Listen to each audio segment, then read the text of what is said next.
ارے آقا علیہ السلام کا حکم ملا کہ امیر معاویہ کو کہ آپ جائیں اور وائل بن حجر جو یمنی بادشاہ کے بیٹے ہیں ان کو جا کر ان کا گھر دکھائیں کہاں ٹھہرنا ہے. تو حضرت امیر معاویہ چل پڑے صاحب. تو اب وہ وائل بن حجر جو ہے وہ تو اونٹنی پر سوار ہو گئے, حضرت امیر معاویہ ساتھ ساتھ پیدل چلنے لگے, حالانکہ خود بھی سردار کے بیٹے تھے. اب بہت گرمی تھی, عرب کی گرمی بڑی مشہور ہے. ساتھ چلتے چلتے چلتے حضرت امیر معاویہ نے کہا کہ حضور اب تو میرے پاؤں جلنے لگے ہیں, بہت گرمی ہے, آپ مجھے اپنے ساتھ بٹھا لیں. تو وائل بن حجر جو ابھی نئے نئے ایمان لائے تھے, بالکل نیو مسلم گویا ہوئے تھے, تو وہ انہوں نے صاف انکار کر دیا کہ نہیں میں اپنے ساتھ نہیں بٹھاؤں گا, یہ بادشاہ کا بیٹا ہوتا ہے, اس کا اسٹائل اور تھا. تو کہا حضور اچھا پھر ایسا کرے چپل ہی پہننے کے لیے دے دے, میرے پیر بھی جل گئے ہیں.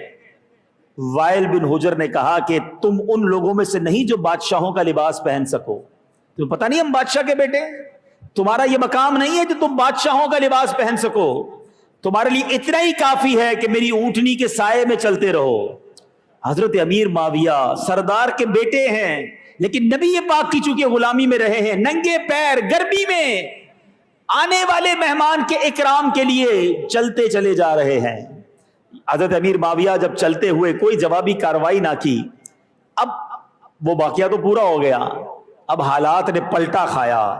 اب کچھ عرصے بعد ایک وقت ایسا آیا کہ حضرت امیر معاویہ رضی اللہ عنہ پورے ملک شام کے گورنر بن گئے.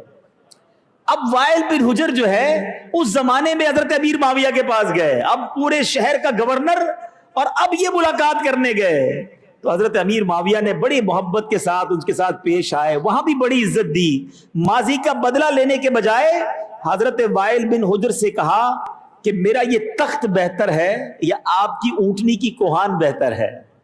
تو حضرت سیدنا وائل بن حجر نے کہا کہ اے امیر المومنین, اس وقت میں نیا نیا مسلمان تھا, آپ اور جاہلیت کا رواج بھی وہی تھا جو میں نے کیا, اب اللہ نے ہمیں اسلام سے سرفراز فرما دیا ہے, آپ نے جو کچھ کیا وہی اسلام کا طریقہ تھا.